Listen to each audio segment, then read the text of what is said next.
be honest for a minute. Getting older isn't all that fun. The aches and pains, the gray hairs, the laugh lines, the dry skin, and that's only the beginning. But what if there was a way to actually reverse the aging process and get your body looking and feeling younger than you have in years? And what if the solution was as simple as healing your gut microbiome? That's exactly what we're diving into with today's podcast guest, Dr. Roshini Raj. She's a board certified gastroenterologist, as well as the founder of TULA Skincare, which you've probably heard of. And she has some amazing insight to share on this topic.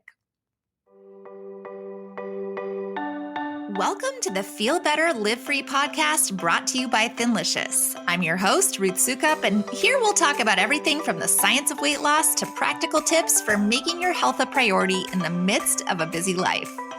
It's a little bit nerdy, a little bit funny, and a little bit revolutionary. So buckle up, friend, because it's about to get real.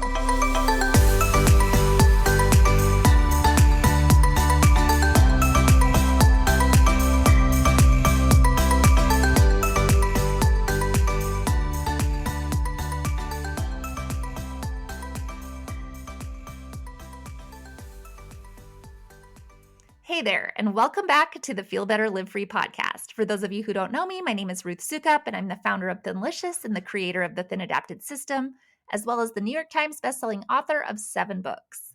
And today we're going to be chatting with Dr. Roshini Raj about the importance of the gut microbiome when it comes to aging and exactly what you can do to harness all the benefits of a healthy gut. Dr. Raj has been featured everywhere from The Today Show and Dr. Oz to news networks such as CNN and Fox News.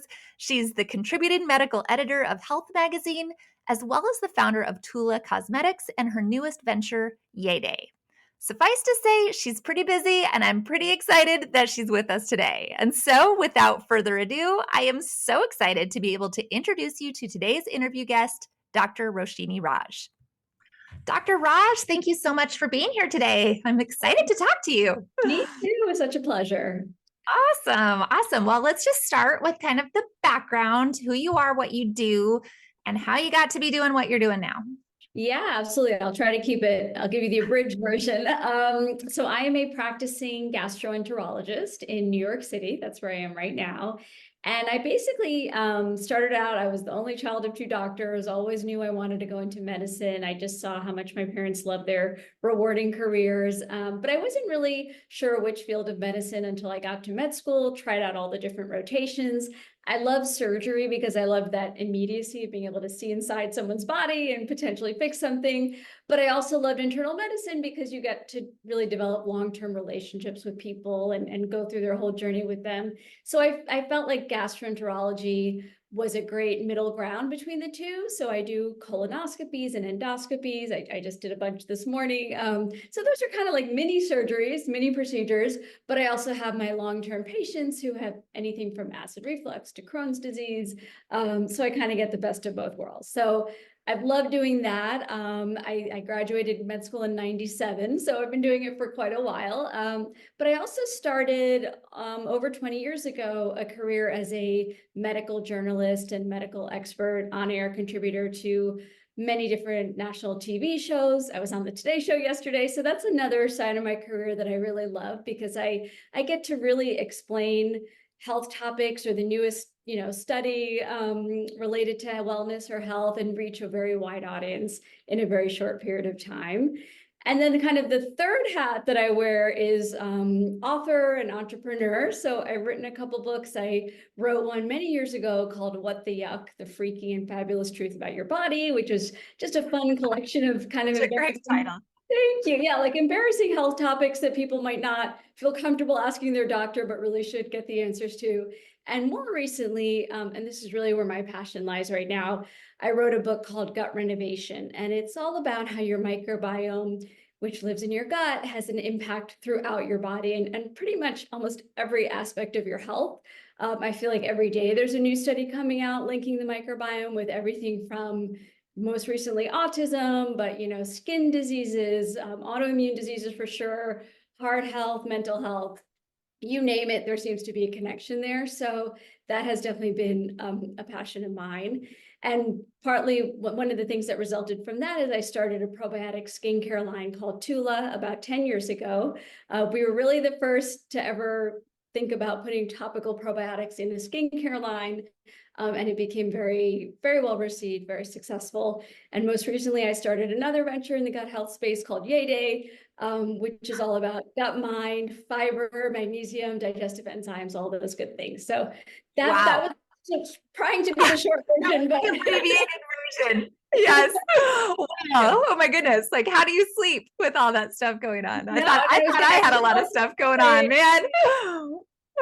No, I'm sure you do. We all do as women. I'm also the mom of 2 teenagers, and that's probably the most stressful at the moment, but yes, I concur. Also the mom of 2 teenagers, and okay. there's nothing more stressful than teenagers.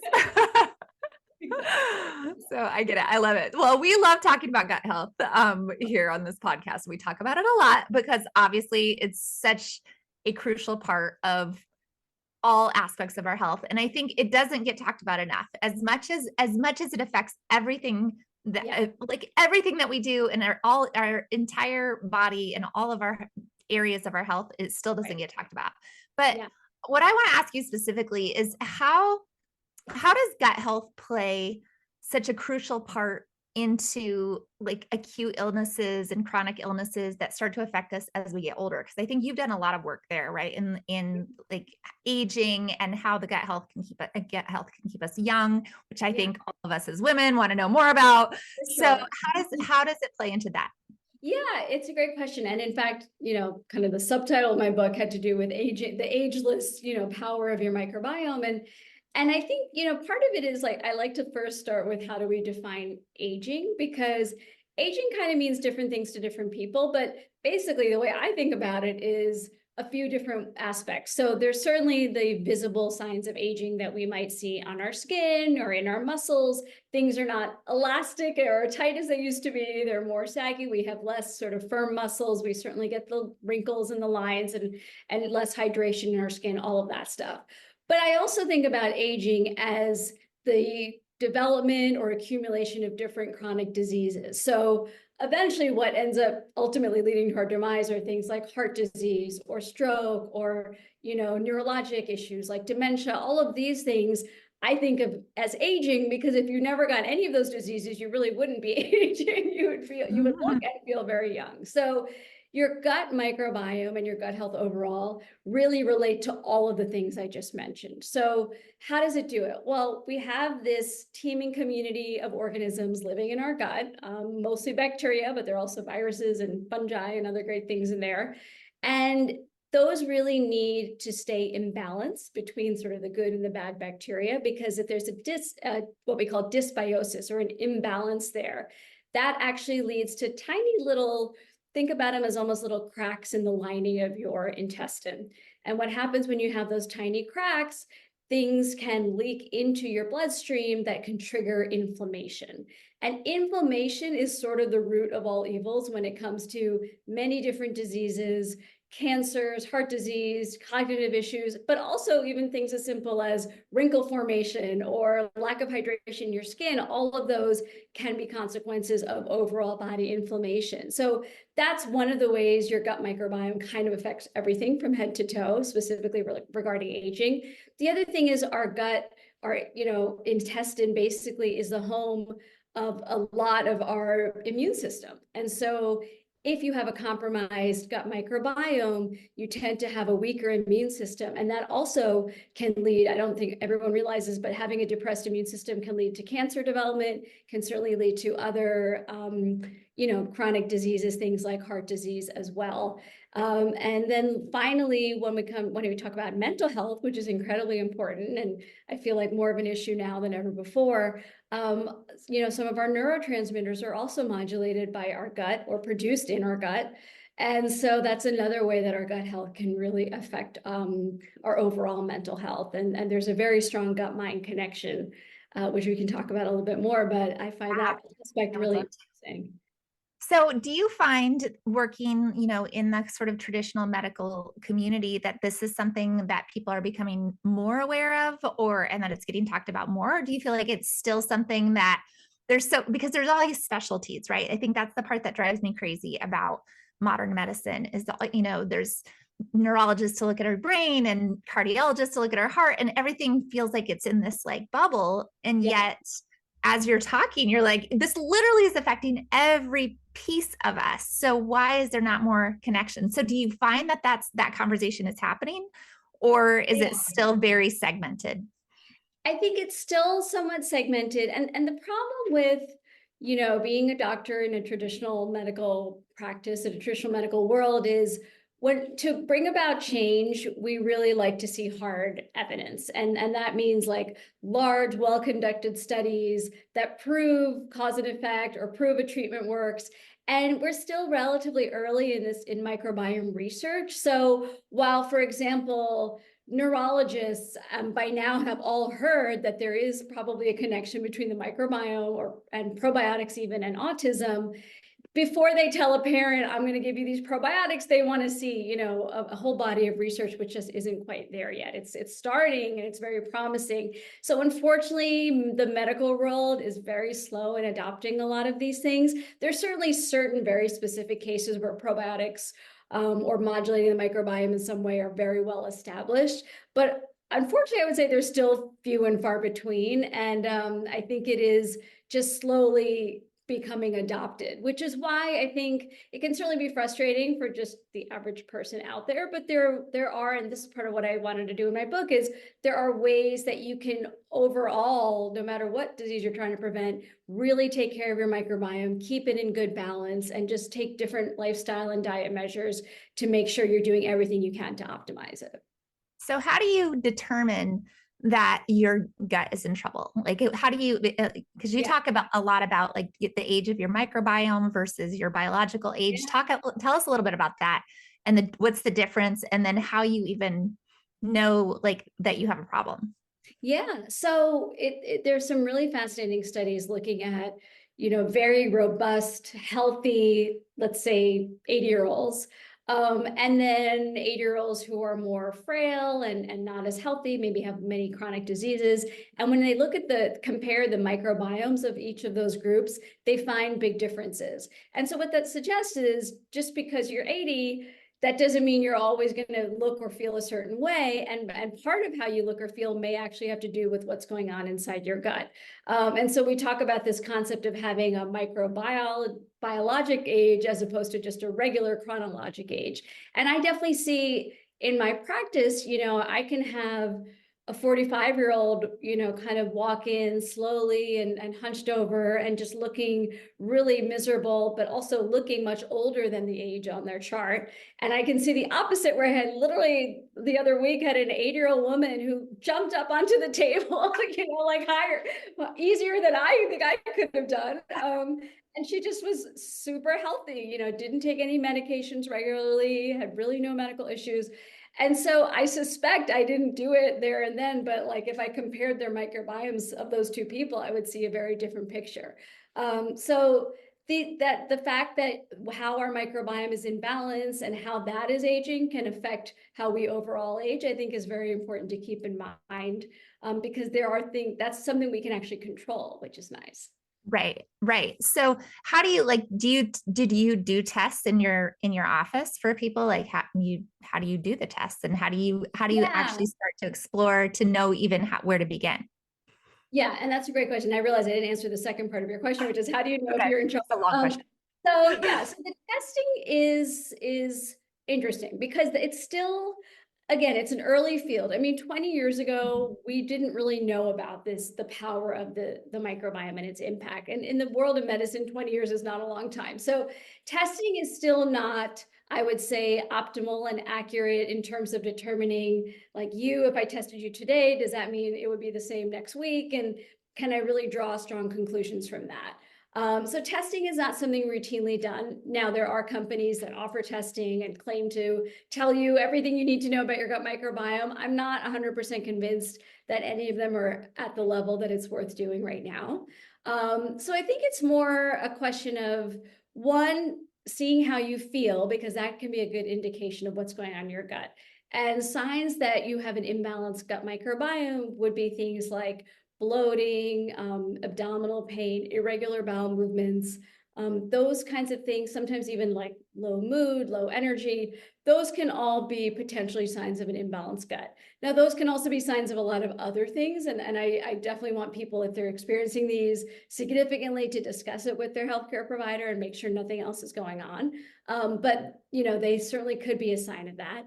But the other thing is, even if you sort of feel fine from a digestive standpoint, most people could use some optimization for their gut health, because fiber, for example, it's recommended to get 25 to 30 grams of fiber a day. And they say like over 90% of Americans are not getting that.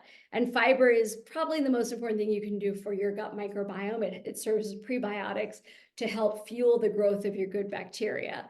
So I would say thinking about gut health is something everybody should be doing, regardless of whether you have symptoms or not, because there's basically no downside. There's no downside, and we know it's so important for Yeah.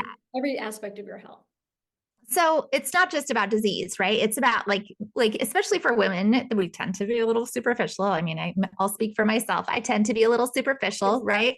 But it affects how we actually how we look. So talk about that a little bit. How does it affect your skin, your sleep, your all the beauty, the beauty aspect? Totally. I mean, you've hit on a couple of exact points. One is that we can start with skin, and I did have a probiotic skincare line, so it's definitely a passion of mine.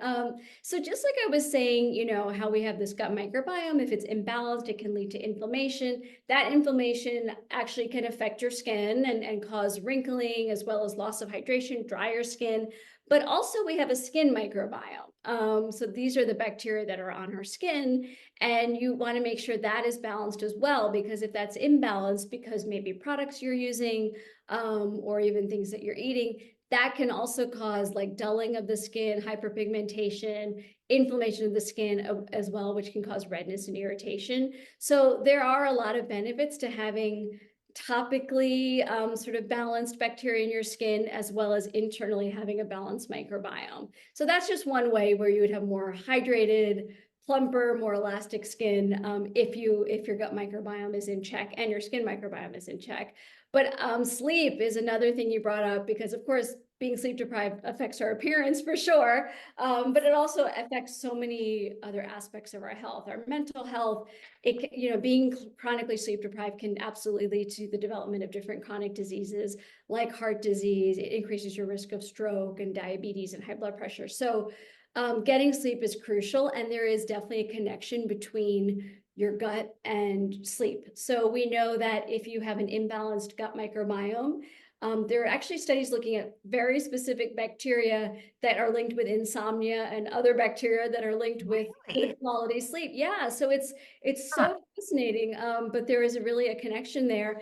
And the reverse is also true, so that if you had a healthy microbiome, but then you start to have disrupted sleep for many nights in a row, they did a study actually on med students who notoriously, do night shifts and don't get a lot of sleep. And they showed their microbiome was affected negatively, and they started to shift to an unhealthy pattern. So it's almost like a vicious cycle that you get into. Yeah, exactly. So you really want to work on both sides of that equation. So you work on your gut microbiome with the things we talked about, and we'll talk more about, but things like fiber, probiotic rich foods, all of that. But you also want to work on your sleep kind of separately, so that it can help foster a healtty microbiome. Right.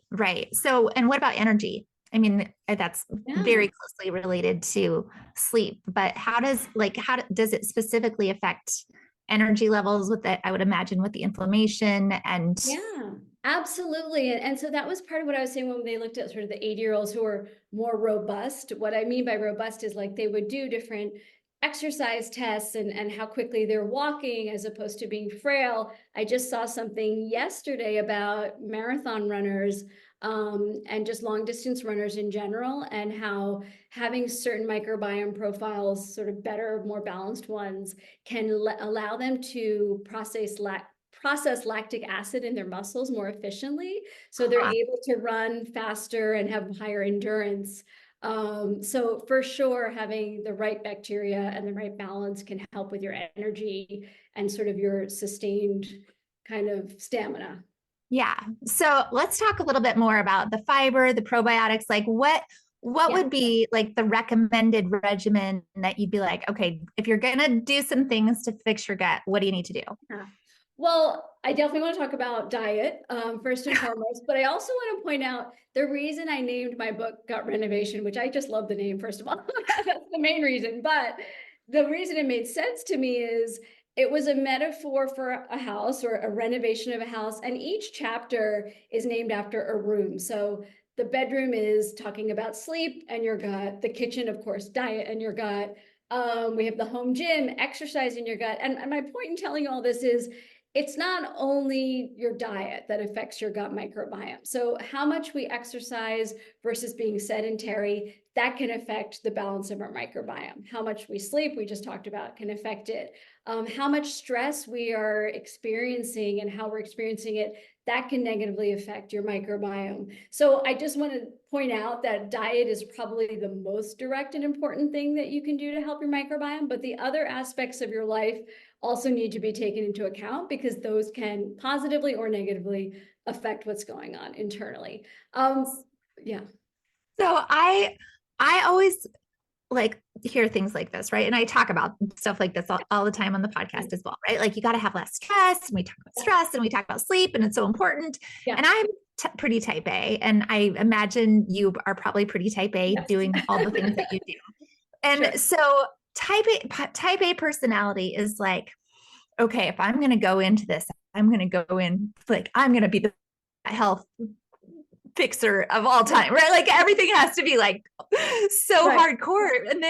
But then you talk about all these things, the sleep and the exercise, and like it almost gets to a point where you stress yourself out about trying to lower your stress, right? Like, have you ever experienced that? Like, okay, I lose sleep over trying to get more sleep, or I get so Yeah. insistent that everything has to be perfect or it doesn't count that I basically self-sabotage. So, Yes. and I've that's something that I've really had to work on in my life, especially in my own health journey. But how do you deal with that, right? Like, how do you Yeah. say you have to do all these things, but then still make it feel manageable in the everyday, that it's okay if it's not perfect? Totally. I mean, I think you already said it, which is acknowledging and accepting and embracing the fact that it's not going to be perfect and you're just trying your best. You're trying to keep all of these things in mind, but one day one thing might fall through the cracks, and that's okay. And just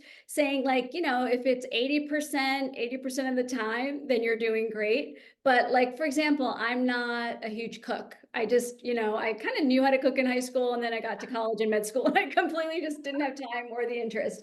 So even in my book, the recipes that I put in there are really simple, easy, quick recipes. When I cook for at home, like I have the same thing 3 days in a row, and then I have like I only am cooking twice a week because again, like it's not my thing, and at least it's healthy, but I'm not Yeah. like claiming to be this master chef. So, I don't know anybody that lives in New York that actually cooks. yeah, I know. You're probably right. You're probably right. You have to pay your rent, so you're probably working hard to do that, unless you're a chef. But yeah, but yeah. So I think I mean, and I really tried to do this in the book. I didn't want to lay out some very unrealistic, super athlete sort of plan. Even with the exercises, all of these things are really manageable. Like for example, during COVID, the gym that I go to was closed. I ended up using this exercise video, which was 30 minutes. It's like a no equipment, high intensity thing. And I still use it to this day because if I'm pressed, I don't have 45 minutes or an hour, I could just throw that on my TV. It's in the middle of my living room. I move over the coffee table and I just get something done. So there are definitely little things you can do that still have an impact. And yeah, but definitely not holding yourself up to this perfection standard is really important. Okay, so exercise, sleep, reducing stress, Yeah. eating the right things. What Yeah, would, let's talk about the diet because I yeah, think that is really important. So, as I was saying, fiber is a source of prebiotics. So, probiotics are literally good bacteria, healthy bacteria that give you a health benefit. We have them already in our intestine. You can also take them in a supplement form or eat foods that contain them. So fermented foods, things like kefir, yogurt, sauerkraut, tempeh, miso, these are all things that contain probiotics. And I do recommend trying to get a serving or two per day. So for me, the easiest, unfortunately, I don't like sauerkraut. or so No. I, Oh, I love it. I love it. My friend just the other day was like, I have it every morning. I'm like, I'm so jealous. If I wish I liked it because it's so healthy. What about Yogurt, kimchi? Do you like kimchi? I do Don't like like that. kimchi. Oh, I do good. like kimchi. I don't know if I'd have it every day though. Yogurt, I can easily have every morning. So Yeah. I do that. And then prebiotics, these are basically anything that fuels the growth of your probiotics. So it's like food for your probiotics. And most prebiotics are basically different types of fiber. So not all fibrous foods are prebiotics, but all prebiotics are essentially fiber. So psyllium husk is just like the tried and true kind of fiber, but there are other things like inulin. There are many foods like raspberries or artichokes, different things that contain good prebiotic fiber. So it's important to get those in your diet as well. Okay. And then the other thing in terms of just overall gut health and even your microbiome, you want to make sure you're having high antioxidant foods, and that's mostly in fruits and vegetables. Omega-3 fatty acids are really good for your gut as well. So we get those in, fatty fish or walnuts.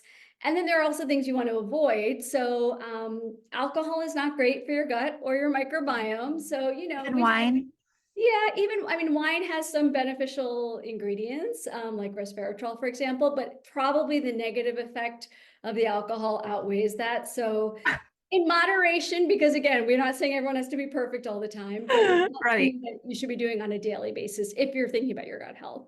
Right. Um, and then the other thing, this isn't really diet, but probably the worst thing you can do for your microbiome is take antibiotics. So sometimes they're necessary, and I prescribe them when they're necessary for my patients, but you really want to really use them sparingly and only when absolutely necessary, because unfortunately antibiotics, in addition to killing the infection bacteria, can kill off a lot of Wipe it other all out. bacteria. How long does it take to recover from antibiotics? For after, like, how long does it take your gut to recover if you do have to take them? Which I did recently. I'm super anti Yeah, antibiotics, and yeah. If you I need them, knocked out a tooth, and oh, they yeah, made yeah. me take them. Yeah, So if you need them, you need them. It can take, on average, I would say a couple weeks to recover.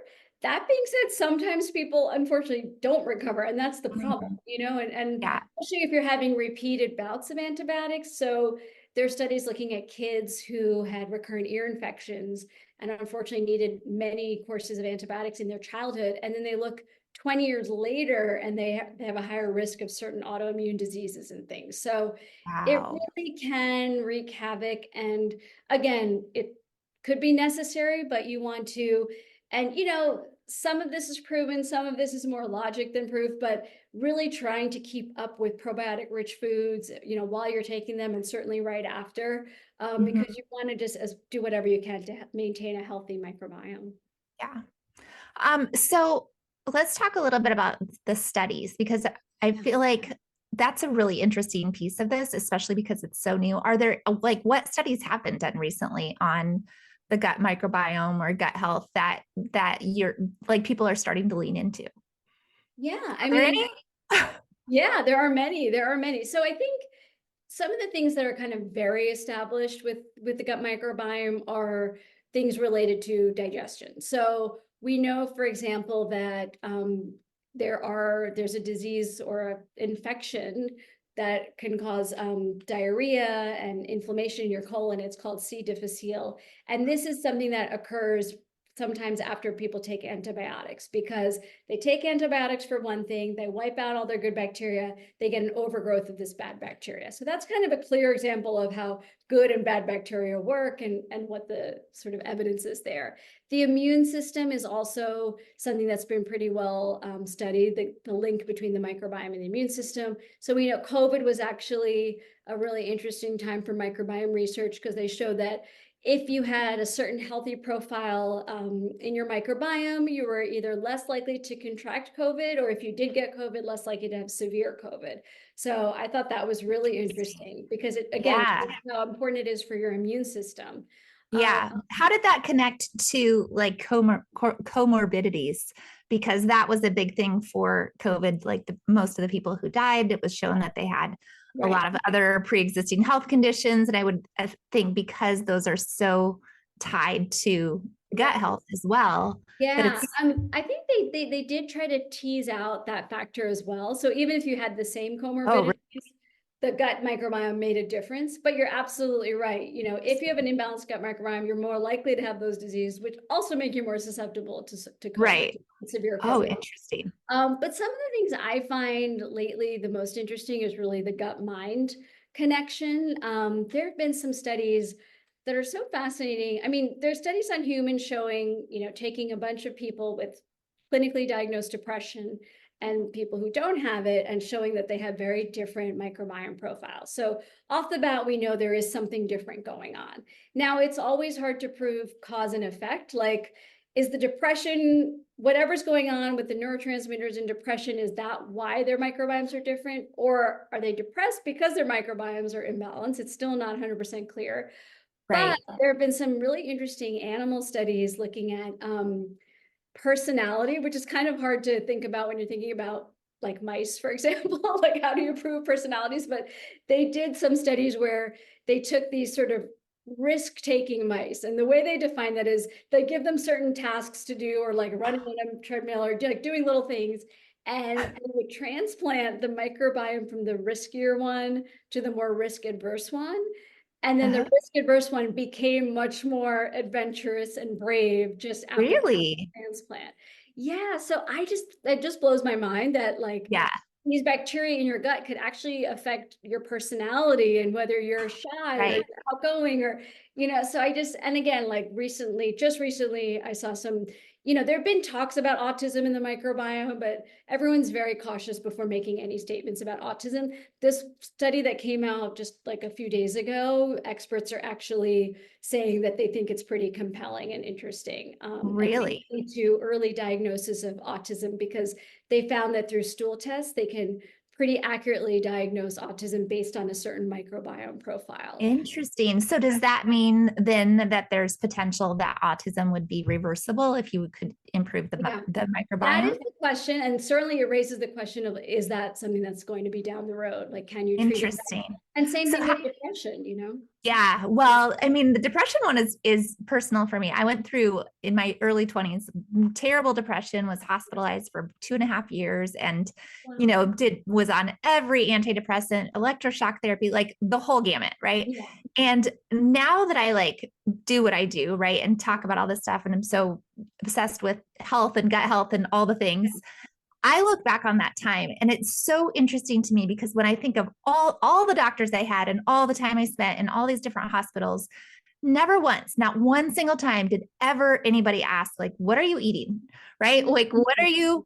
And I probably wasn't eating healthy, right? I was a 20-year-old kid. I was eating crap. I like garbage and nothing but processed foods. And I wasn't eating meat. So I wasn't probably getting enough protein. I certainly wasn't like actively working on that side of my health. And I think like that, like, why is that not the first line of defense instead of just like piling somebody with a million different medications, which probably were just making my gut issues even Yeah. worse? Yeah, And no, you're absolutely right. And I mean, it's starting to change, not fast enough, but there is a whole field now called nutritional psychiatry, because it's really, exactly what you're saying, is that what we're eating, what we're putting in our bodies, and in my mind, the reason is the way our food is interacting with our gut microbiome. But either way, what we're eating can absolutely have an impact on our mental health.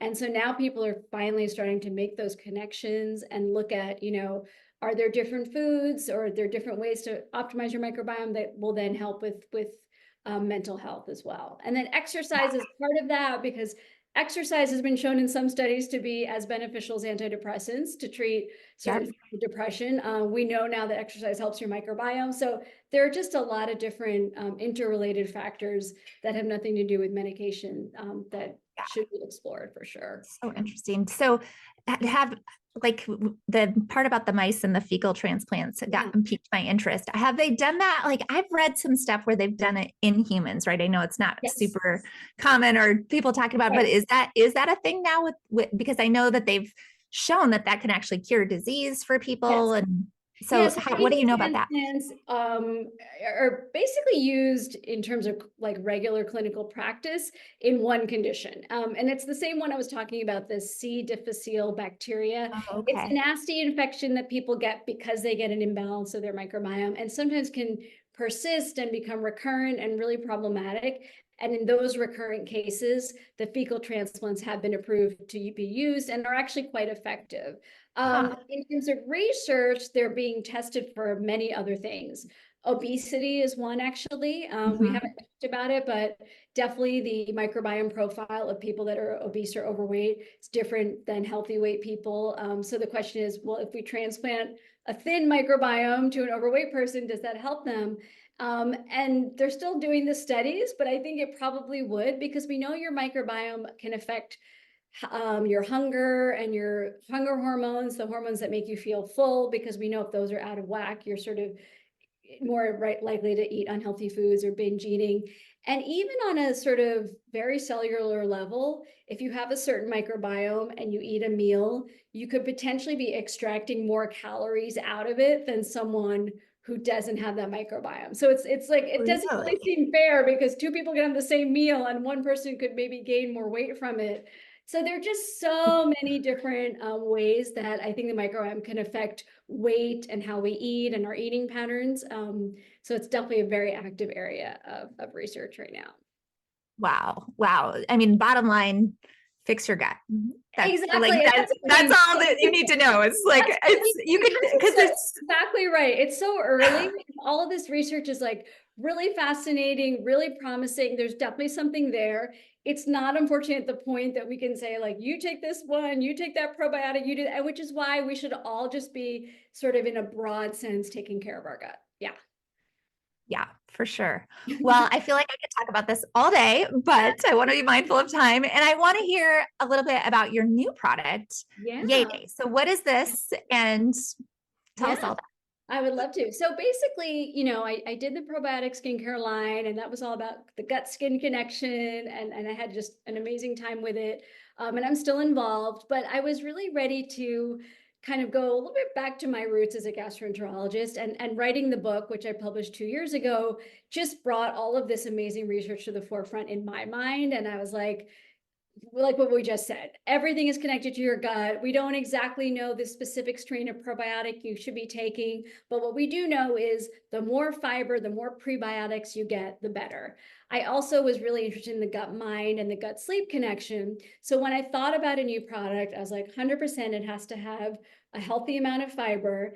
But I also want something for gut, mind, and sleep. And that's why we put magnesium in there as well. So unlike many fiber products, this one is meant to be taken at night, because the magnesium helps calm and helps you get a good night's sleep, which we know is great for overall health, but also great for your gut health.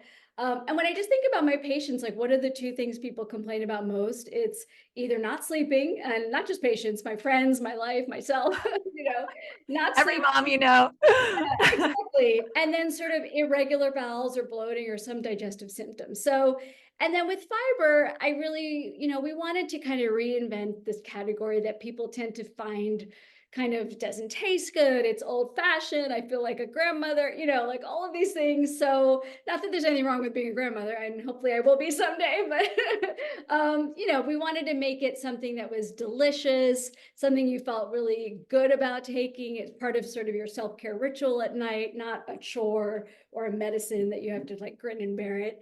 So we really did make a great tasting formula, not just with psyllium, but many types of prebiotic fiber that I think are amazing.